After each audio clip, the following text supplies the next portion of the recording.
시청자 여러분 안녕하십니까. 굿모닝 리포트 경제 훈풍 시작합니다. 오늘은 국내 IT 업계에 관심을 모으고 있는 카카오톡 개편에 대해서 좀 알아보겠습니다. 단순한 기능 개선이 아닌 메신저 패러다임 자체를 바꾸겠다. 이런 의도가 숨어 있는 것으로 해석이 되는데요. 메신저에서 AI 플랫폼으로 전환이 어떤 변화를 가져올지 유진투자증권 정의윤 연구원과 함께 알아보겠습니다. 어서 오십시오. 안녕하십니까. 우리가 카카오 쓴 지가 15년이 됐더라고요. 보니까. 굉장히 오랫동안. 네. 물론 뭐 조금씩 개편을 해온 건 사실이지만 근데 이렇게 대대적인 개편 처음이거든요. 네. 이런 배경 좀 알고 싶습니다. 카카오톡의 개편 배경을 알기 위해서는 카카오가 사업적인 방향성을 어떻게 끌고 왔는지를 먼저 말씀을 드려야 될 것 같은데 예. 사실 카카오톡 같은 경우에는 15년 전부터 국민 메신저로 자리 잡으면서 예. 사실상 지금은 안 쓰시는 분이 없잖아요. 그렇죠. 전 국민이 그러니까 적게 쓰는 사람이 있어도 저는 안 쓰는 사람 없다고 생각하거든요. 국내에 생활하시는 맞습니다. 분들 같은 경우에는. 근데 그게 오히려 카카오한테는 부담이 됐어요. 왜냐하면 카카오는 대표적인 국내 인터넷 성장주로서 평가를 받던 기업인데 메신저의 확장성이 되게 제한되고 그리고 해외로는 되게 굉장히 또 확장성이 좀 떨어지잖아요. 그러니까 그렇죠. 국내만 머물러 있는데 국내에서 그런 확장성이 떨어지다 보니까 이 MAU를 어떻게 늘려야 되느냐에 대한 고민이 있었는데 이제 최근 들어서 거기에 대한 고민이 더 깊어졌던 이유가 다른 이제 어떻게 보면 대체제라고 해야 될까요? 네. 인스타그램이라든지 페이스북이라든지 그런 메신저 대체제들이 많이 나오고 있어요. 그렇죠. 텔레그램도 그렇고. 그렇죠. 그러다 보니까 MAU 같은 그러니까 트래픽 자체는 4,500만이 그대로인데 체류 시간이 계속해서 줄어들고 있었습니다. 아하. 카카오톡에 머무는. 다른 거를 병행해서 쓰겠군요. 그렇죠. 뭐 예를 들면 업무하시는 분들은 보통 텔레그램을 또 많이 쓰기도 많이 하시고 쓰죠. 막 그러다 보니까 카카오톡의 체류 시간이 점점 줄어들고 있는 거예요. 그러다 보니까 카카오 입장에서는 결국에는 이 모든 수익성의 근간이 되는 게 이 카카오톡이어야 되는데 그렇죠. 그런 부분들이 스멀스멀 빠지는 이제 그 흐름을 이제 보이고 있다 보니까 예. 여기에서 변화를 선택한 거예요. 그래서 지금 현재 카카오톡 개편과 관련해서 뭐 시청자분들이나 투자자분들께서 왜 이렇게 많이 바뀐 거지? 좀 내가 쓴 것보다 좀 불편한 것 같은데? 라고 생각하실 수도 있는데 카카오가 굳이 왜 바뀌었을까라고 했을 때는 그런 이유가 있는 거예요. 그렇군요. 네. 아무래도 말씀하신 사용자도 늘려야 되고 그다음에 체류 시간도 잡아둬야 되고 고민이 많아서 큰 변환을 한번 시도한다 이런 얘기죠. 이번 개편의 가장 큰 화두는 역시 AI입니다. 네. 특히 오픈 AI. 이게 AI 에이전트 플랫폼으로 전환하려면 이제 오픈 AI가 그래서 협업을 했고 작년부터 시작해서 쭉 이제 협업을 해온 결과가 이제 나오는 거잖아요. 네. 어떤 형태의 협업이 이루어졌나 그게 궁금합니다. 그 오픈 AI 협업을 말씀드리기 전에 그 카카오톡이 이번에 바뀐 내용이 너무 많아서 네. 간략하게 세 가지로만 요약을 먼저 말씀드려야 될것 같아요. 어떤 것들이 변했나? 그러니까 첫 번째가 카카오톡 자체가 개편된 거예요. 그러니까 그건 어떤 기능이 추가된 게 아니라 그러니까 약간 형태나 UI UX가 변한 것처럼 인터페이스. 네, 변한 거죠. 그래서 지금 시청자분들께서도 지금 현재 앱마켓이나 플레이스토어 들어가시면 업데이트를 받아서 바로 변환된 카카오톡을 체감하실 수가 있으세요. 그게 첫 번째 변한 점이고 예. 두 번째, 세 번째 변한 점이 뭐냐면 AI 서비스가 탑재될 예정이에요. 아직은 안 된 거고. 다시 말하면 안 됐습니다. 그러니까 카카오톡의 UI UX는 변경이 됐지만 아직까지 AI 서비스는 안 됐습니다. 그래서 그걸 핵심이라고 말하는 거네요. 맞습니다. 네, 기다리고 있는 거죠. 두 번째가 이제 그래서 핵심적인 요령이 방금 말씀해 주신 것처럼 챗 GPT가 오픈 AI와 협업한 챗 GPT가 탑재된 게 두 번째고요. 그리고 세 번째가 카나나라고 하는 카카오 자체 AI 서비스가 탑재되는 게 있어요. 그렇죠. 그러니까 AI 서비스는 탑재가 되는 건 맞는데 네. 오픈 AI와 협업을 통한 AI 서비스냐 아니면 카카오 자체 AI 서비스냐 차이인데 요 이제 두 번째를 먼저 지금 말씀을 드릴게요. 챗 GPT와 이제 죄송합니다. 오픈 AI와 협업하는 저희가 흔히들 말하는 챗 GPT들을 많이 쓰시잖아요. 그렇죠. 챗 GPT를 쓰기 위해서는 챗 GPT 어플이나 홈페이지에 들어가야 돼요. 그렇죠. 아무래도 접근성에서 제한된 점이 있겠죠. 그래서 오픈 AI가 이제 국내에 이제 침투하기 위해서 굉장히 이제 많은 침투율을 가지고 있는 플랫폼이 뭐냐라고 해서 카카오톡이었던 게 배경이었던 것 같고요. 그렇군요. 네, 그래서 카카오톡에 지금 현재 탑재될 예정인 10월쯤에 탑재될 거라고 지금 얘기를 하고 있는데 네. 어떤 형태로 탑재가 되냐면 지금 채팅 탭에 보시면 예. 저희가 뭐 예를 들면 카톡들을 이제 지인들이나 뭐 직장인 분들이나 이제 하시잖아요. 그렇죠. 그 채팅에 챗 GPT가 들어올 예정이에요. 채팅 창에 그러니까 정확히 얘기하면 채팅 폴더로 들어오거든요. 폴더로. 그러니까 이제 지금 카카오톡 업데이트를 하시면 네네. 채팅창이 주르륵 있는 게 아니라 네. 채팅창도 주르륵 있지만 폴더를 지정할 수가 있어요. 아하. 예를 들면 제가 그룹화를 할 수도 있고요. 아니면 뭐 안 읽은 메시지만 이렇게 이제 텔레그램처럼 있을 수 있고요. 예. 그런데 이제 챗 GPT 폴더가 새로 생기는 거예요. 그러면 제가 뭐 예를 들면 A라는 토픽에 대해서 예. 채팅방을 개설을 해가지고 챗GPT를 활용을 할 수가 있는 거죠. 저도 이제 핸드폰 쓰는데 이게 업데이트를 했어요. 네. 그래갖고 쓰는데 왜 AI가 어디 들어왔지 했는데 아직 없군요. 아직 아직 10월부터. 업데이트가 안 된 겁니다. 네. 카카오톡 15년 만에 이게 큰 변화가 오는 건데, 근데 그만큼 이 카카오톡에 익숙해져 있어요. 근데 그 모습이 달라진 게 지금 많은 분들이 이제 아마 이 방송 보시는 분들 확인해 볼 거예요. 네. 뭐가 달라졌지? 이렇게 달라졌구나, 저렇게 달라졌구나. 많이 달라졌다고도 느낄 수 있고, 네. 별로인데 이렇게 생각하는 분들도 있고 많을 거예요. 네. 그래서 아까 서두에 말씀드린 세 가지 변화 중 첫 번째가 결국엔 카카오톡 자체가 UI UX가 변했다고 말씀을 드렸잖아요. 그 안에서도 뭐가 변했는지는 크게 세 가지 부분이 또 있어요. 첫 번째가 저희가 흔히들 말하는 친구 탭이 있죠.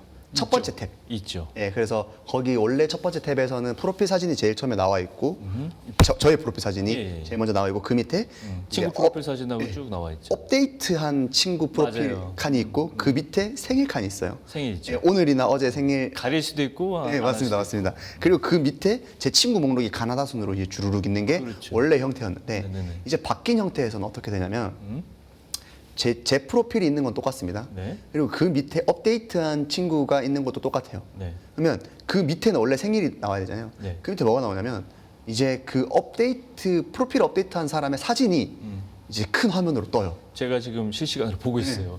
자세히 보니까 그러네요. 네. 그러다 보니까 원래는 내가 프로필 업데이트한 사람을 클릭해서 들어가야 그 사람이 무슨 프로필 사진으로 바뀌었는지를 볼 수 있잖아요. 그렇죠. 이제는 그냥 스크롤을 내리기만 하면 내리기만 하면 쭉 네. 보이네요. 제일 최근에 이제 프로필 사진을 업데이트한 내 지인의 사진이 이제 보이는 거예요.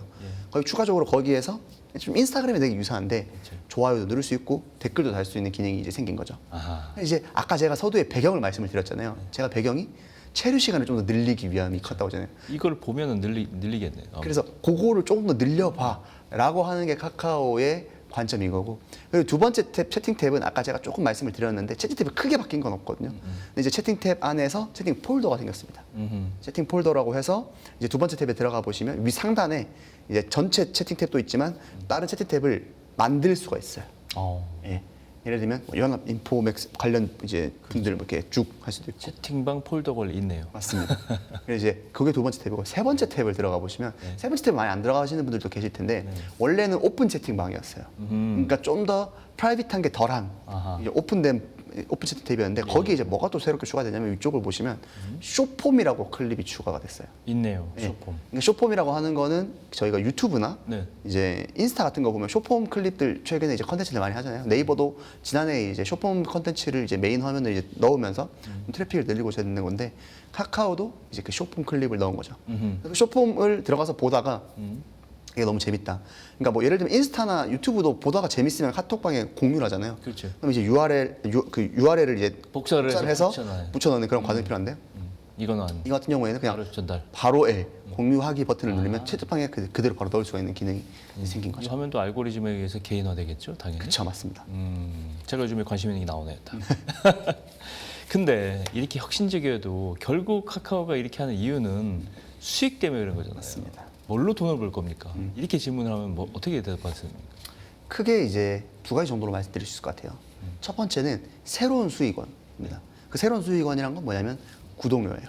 구독료. 물론 카카오톡도 지금 구독 서비스가 있긴 있습니다. 네. 여러 가지 편의 기능을 함께 이제 묶어가지고 이제 구독료가 있습니다. 뭐 이모티콘을 쓰기도 하고, 아니면 대표적인 예, 클라우드 같은 거 쓰기도 하는데 여기서 말씀드리는 구독료라는 건 결국 챗GPT입니다. 저희가 챗GPT도 실제로 사용하실 때 보시면 무료로 사용할 수 있는 쿼리가 어느 정도 있어요. 있죠. 근데 어느 정도를 넘어가 버리면 사실상 사용량이 좀 제한되는 경우가 많거든요. 그러다 보니 그때부터는 이제 유료 사용자로 이제 넘어가면 퀄리티도 좋아지고 이제 사용량도 제한이 풀리는데 이제 카카오톡에 탑재되는 챗 GPT도 그러한 형태가 될 것으로 예상이 되고 있어요. 그래서 만약에 좀 더 내가 카카오톡에서 챗 GPT를 적극적으로 활용하고 싶으면 아무래도 구독료를 좀 지불해야 되는 형태가 되지 않을까라는 게 첫 번째 비임이고, 두 번째는 결국 제가 아까 말씀드린 카카오톡의 긴 고민이었던 트래픽이 줄어들고 있다는 문제가 있었잖아요. 그렇죠. 그 트래픽 자체가 늘어나게 되면 결국에 뭐가 올라가냐면 거기에 붙는 광고 단가들이 올라갑니다. 그렇죠. 그리고 두 번째는 저희가 첫 번째 탭도 보셨고 두 번째 탭, 세 번째 탭 보시면 자꾸 카카오가 뭘 하려는 게 느껴지냐면 여러 지면을 좀 확장을 시키고 싶어요. 그러니까 저희가 예를 들어 첫 번째 탭 같은 경우에는 친구 목록을 하루에 뭐 얼마 계속 보진 않잖아요. 그렇죠. 결국에는 업데이트된 칸만 보고 이제 끝이 나는데 이제 이렇게 PD용으로 됐을 경우에는 밑으로 계속 내려야 되거든요. 업데이트. 그렇죠. 그러면 이제 그 사이사이에 광고가 들어와요. 그러니까 이제 광고 지면이 늘어나고 트래픽이 늘어나다 보니까 광고 단가가 상승하는 효과가 있을 수 있고 그 외에도 뭐 예를 들면 커머스나 이런 부분에서도 좀 적용이 될 수 있는 이렇게 좀 카카오는 좀 구상을 하고 있습니다. 수익 그렇게 해서 창출하는 건 좋은데 그 수익을 일으키려면 기본적으로 돈이 많이 들어갑니다. 서버 용량 늘리고 GPU 많이 껴야 되고 센터 늘려야 되고 이 비용 뭐 감이 안 오는데 막대한 인프라 투자 비용 이거 혹시 추정이 되나요? 인프라 비용 지금 현재 투입되는 인프라 비용은 추정되어 있는 비용이 뭐 크게 변화한 건 없는데 지금 문제가 이제 약간 우려가 되는 부분은 뭐냐면 결국에는 AI 서비스거든요. 그렇죠. 그러니까 기존에 있던 채팅이나 트래픽 같은 경우에는 카카오가 가지고 있는 기존의 데이터 센터로 충분히 감내할 수준이에요. 왜냐하면 이미 트래픽 자체는 4,500만의 국민이 모두 쓸 수 있는 맞춰져 있죠. 트래픽이 맞춰져 있는데 근데 문제는 뭐냐면 여기 AI 서비스가 들어오면 탑재가 돼버리면 트래픽에 대한 걱정도 있지만 여기엔 거기 비용에 대한 문제, 그러니까 쿼리를 사용하는 것에 대한 비용에 대한 그러니까요. 문제가 발생할 수 있는데 그래서 카카오가 그 입카카오 행사에서 계속해서 강조가 했던 게 뭐냐면 타 이제 서비스 AI 서비스 대비 비용을 몇 퍼센트 수준 낮췄다, 굉장히 낮은 수준 낮췄다라는 부분을 강조를 많이 했어요. 그러니까 기능성도 강조를 많이 했지만 효율성, 비용에 대한 효율성도 강조를 되게 많이 했거든요. 그런데 살짝 여기서 우려가 될 수 있는 부분은 제가 아까 말씀드린 것처럼 AI 서비스 아직 탑재가 안 됐잖아요. 그러니까 그러다 보니까 아직까지 우리가 서비스 퀄리티에 대한 부분을 논하기는 힘들거든요. 아직 확인이 안 됐죠. 네. 그런데 사실 지금 많은 분들이 그냥 얼핏 들었을 때는 챗GPT가 탑재가 되니까 챗GPT가 유사한 퀄리티로 되지 않을까라는 어떻게 보면 암묵적인 그런 이제 저도 그렇게 예상하고 생각을 하고 계잖아요. 네네네. 근데 카카오가 걱정하는 그런 비용적인 부분을 효율화를 시키기 위해서는 카카오톡에 탑재되는 그런 부분에서 성능적인 부분이 조금 떨어질 수밖에 없다고 생각을 하고 있어요. 그러니까 오리지널 그 단독으로 쓰는 챗GPT보다는 네. 더 조금 떨어진. 그럼 비용도 떨어지겠네 당연히. 그렇죠. 그죠? 그러니까 역설적으로 말하면 오리지널 챗GPT보다 비용을 떨어뜨리려면 필연적으로 서비스 퀄리티는 좀 떨어질 수밖에 없어요. 그렇죠. 근데 그 서비스 퀄리티가 떨어지는 정도가 어느 정도일 것인가가 주안점인데 아까 우려가 된다는 부분에서 투자 비용보다도 제가 걱정이 되는 거는 그 투자 비용에 대한 우려 때문에 서비스 퀄리티가 떨어지는 부분이 어느 정도 감내할 만한 수준인지가 접점을 찾아야 되겠네. 맞습니다. 최적점을 찾아야 되는. 그게 좀 더 저는 우려가 된다고 말씀을 드리고 싶습니다. 근데 이제 또 질문 드리고 싶은 게 바뀐 저는 이미 바뀌었다고 말씀을 드렸는데 이게 모든 사람이 그러진 않을 거예요. 이게 좋으냐, 그냥 받아들이냐, 아니면 이거 하기 싫은데 옛날 거 쓰고 싶은데 수용성. 네. 이게 특히 이렇게 말씀드린 거지만 조금 고령자일수록 바꾸기 싫잖아요. 네. 이게 1, 2년 쓴 것도 아니고 15년이나 썼던 건데 바뀌면 불편하다. 네. 그런 소리가 나올 수도 있을 것 같다는 생각이 들어요. 맞습니다. 저도 주변에서 너무 많은 그런 의견들을 주셔가지고 충분히 인지를 하고 있고 어차피 저는 카카오 관계자는 아니기 때문에 좀 말씀을 드리면 이제 좀 그런 부분도 있을 것 같아요. 사실 카카오톡을 대체하기는 힘듭니다. 그러니까 처음에 변화가 낯설 수는 있는데 네. 결국에는 적응의 문제라고 생각을 하는 것 같아요. 그러니까 아까 말씀드린 것처럼 카카오 입장에서는 카카오톡을 변화하는 걸 유저들이 싫다고 해서 계속해서 시장 점유율을 뺏기는 거를 두고만 볼 수는 없거든요. 물론 그렇죠. 그러니까 변화는 해야 되는데 결국에 그게 좀 완충적인 역할이 좀 돼야 되는데 그런 부분에서 카카오의 영향이 좀 필요한 건 사실입니다. 그렇죠. 근데 이제 좀 그런 변화한 부분에 대해서 결국에는 이제 시장에 이제 지배력이 있는 카카오가 좀 더 가져가려고 하고 있고 저는 그래서 AI 서비스의 역할이 더 중요하다고 보고 있어요. 아직까지 탑재는 안 됐지만 왜 그러냐면 UI UX 바뀐 거 불편한데 AI 서비스 들어온 거 보니까 되게 편해. 좋아 보이네. 다른 사람이 쓰는 거 보니까 그러면 다행이죠. 좋아 보이네. 그러니까 편해. 예를 들면 카카오 친구는 업데이트를 하고 저는 아직 업데이트를 안 했는데 친구가 업데이트를 해가지고 AI 서비스를 쓰고 있는 걸 보니까 괜찮아 보이네. 라는 생각이 들게끔 해야 돼요. 그래서 더더욱 10월 이후에 나오는 카카오의 AI 서비스 카나나라든지 챗GPT 서비스가 그렇죠. 좀 더 유용하게 좀 나와야 되지 않을까라고 하는 생각이 있습니다. 근데 이제 또 궁금한 게 있는데 이제 카나나도 하고 오픈 AI에 챗GPT도 그 탑재를 하고 하는 건 좋은데 돈은 그럼 요금은 네. 그러면 제가 생각하기에는 지금 챗GPT 유료 요금제를 그대로 적용하면 카카오에게는 챗GPT 오픈 AI 쪽에서 돈을 나눠주는 수밖에 없을 것 같은데 네. 어떤 비즈니스 모델입니까 그건? 맞습니다. 말씀 주신 대로 제가 생각했을 때 이게 확정적인 건 아니거든요. 네. 아무래도 뭐 회계적인 부분으로 봤을 때는 카카오가 먼저 매출을 잡고 그리고 로열티를 채집 떼고 준다. 예, 그러니까 매출에 대한 로열티를 이제 오픈 AI 쪽에 지불하는 형태가 되지 않을까라고 생각을 하고 있어요. 아하. 그래서 이제 근데 그 로열티 수익이 몇 퍼센트 정도 되는지는 레베뉴 쉐어를 얼마나 하는지는 아직까지는 시장에 공개된 바가 없지만 아무래도 그러다 보니까 구독에 대한 부분의 수익성은 그 구독료만큼보다는 좀 더 많이 훼손될 가능성이 높다고 보고 있습니다. 그렇겠죠. 네. 지금 일반적인 그 유료 모델이 챗GPT가 한화로 따지면 한 달에 38,000원? 네.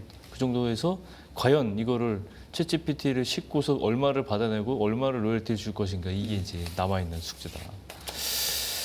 자, 그러면 이제 AI 기능도 탑재를 하면 말씀하신 대로 어느 정도 수준까지 낮춰야 이제 이거를 이제 수용성도 있고 수익성도 맞고 카카오 입장에서는 그렇기 때문에 여러 가지 응답 지원 속도 문제도 있고 이게 네. 문제가 한번 발생하면 네. 굉장히 사람들이 실망을 하게 되면 이탈이라든가 여러 가지 문제를 야기할 수 있다. 굉장히 조심스럽겠네요. 맞습니다. 그래서 제일 우려하는 거는 사실 카카오 입장에서도 이탈 이슈일 것 같아요. 그렇죠. 그래서 서비스 퀄리티나 아니면 UI, UX가 불편해서 카카오톡을 이탈한다라고 했을 때 그래서 대안이 되는 부분을 이제 고민을 해보면 뭐 인스타나 페이스북이나 텔레그램 방 정도가 될 수 있을 것 같은데 사실 국내에서 아직까지 카카오톡을 완전 대체할 만한 대체제는 아직은 없다고 생각을 하기 때문에 저도 그렇게 봅니다. 네. 그래서 물론 제가 말씀드린 대로 체류 시간이 줄어들 수는 있어도 카카오톡 자체가 대체되기 좀 어렵다. 카카오는 지금 말씀하신 대로 4,500만 독자를 보유하고 있어요, 사용자가. 네. 근데 사실상 직관적으로 생각하기에도 우리나라에서 쓸 사람들은 다 쓴 거예요, 이제. 그럼 더 이상 사용자 늘으려면 이제 해외로 나가버려야 되는데. 네. 장기적인 관점에서 보면 이 부분이 돌파가 좀 돼야 된다. 저는 그게 1번이라고 생각하거든요. 근데 새로운 성장 동력으로 이거를 활용하는 전략 어떻게 보세요?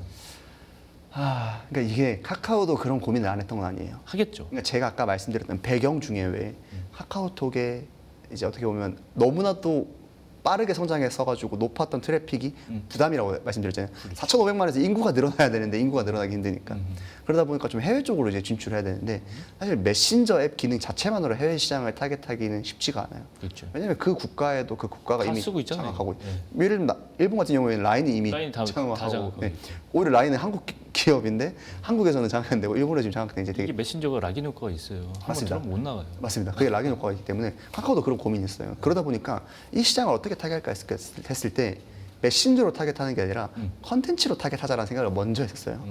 그래서 카카오가 한때 카카오톡에 대한 어떤 변화보다는 외부 앱을 많이 만들어서 변화하려는 시도를 많이 했습니다. 대표적으로 뭐 예를 들면 뭐 모빌리티, 저희 카카오 택시, 그러네. 예, 택시라든지 아니면 여러 가지 컨텐츠들, 뭐 SM도 인수를 하고 뭐 그런 뭐 컨텐츠들, 웹툰 이런 부분들을 했었는데 문제는 뭐냐면 이게 코로나 이후에 성장률이 안 좋아지면서 그리고 좀 아무래도 외부 컨텐츠, 외부 쪽이다 보니까 인수하는 과정에서 잡음이 많이 발생되면서 그렇죠. 다시 방향을 좀 선회한 거거든요. 우리 본연의 카카오톡으로. 그러다 보니까 이 카카오톡으로 다시 선회왔는데 다시 말하면 카카오톡으로 성장성을 선회했다라는 거는 해외 쪽 시장을 아직까지는 바라보기에는 좀 무리가 있다고 보고 있어요. 그래서 확실하게 이제 국내를 먼저 좀 다 잡는 게 지금 카카오의 숙제가 아닐까 생각하고 있습니다. 어쨌건 지금 모든 전 세계 화두가 AI로 쏠려 있으니까 AI와 어떻게든 연관을 지어서 맞습니다. 발판을 삼아서 뭔가 나가야 되는데 그 전초 작업을 하고 있는 거고 요 다음에 이제 글로벌화라든가 밖으로 나가는 거는 또 계획이 나오겠죠. 맞습니다. 나와야 돼요. 네. 왜냐하면 이제 카카오주가 한때는 이제 카카오 주식으로 보면 국민주였어요. 이게 주가 아시죠? 네. 카카오 주가 17만 원까지 찍고 지금 6만 네. 8천, 6만 2천 초반대예요. 이게 조금 올라와서 6만 맞습니다. 원대 사실 네. 이것도. 그러면 주가가 지금 고점에서 대비해서 보면 3분의 1 토막난 거예요. 거의. 이걸 다시 끌어올리려면 뭔가 큰 좀 획기적인 전환, 혁신이 필요한 건데 카카오 주가 어떻게 보세요? 카카오 주가는 지금 현재 말씀 주신 대로 연초 대비해서는 굉장히 많이 반등한 상태이거든요.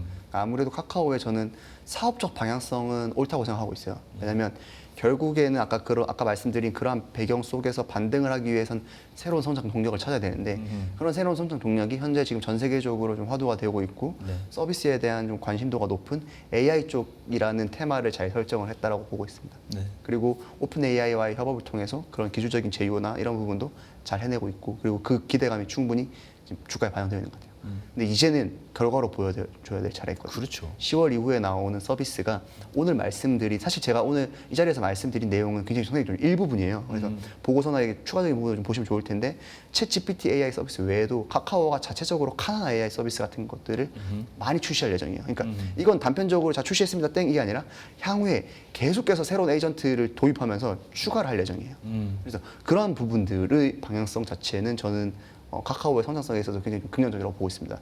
다만 여기서 회사의 이제 어떻게 보면 주가의 기울기라고 할까요? 그걸 결정짓는 거는 얼마만큼 잘 준비한 거를 잘 선보이느냐가 좀 많이 관건이 되지 않을까. 연말 전에 나오겠죠? 10월부터 아마 10월부터 서비스가? 서비스가 하나 둘 이제 풀리기 시작할 그거 나오면 보고서 쓰실 거죠? 보고 써야죠. 보고서 나오면 보고서 들고 한 번 더. 알겠습니다. 보고서 인터넷 창 우리 유튜브 창 댓글로 보고서 어디서 볼 수 있는지 남겨주세요. 좀. 알겠습니다. 무료로 볼 수 있습니까? 저희 회사 홈페이지에 들어. 네. 그렇죠. 그렇게 하면 되겠네요. 네. 오늘 유진투자증권 정의윤 연구원과 함께 카카오의 카카오톡 개편 관련된 이슈들을 한번 살펴봤습니다. 오늘 고맙습니다. 감사합니다.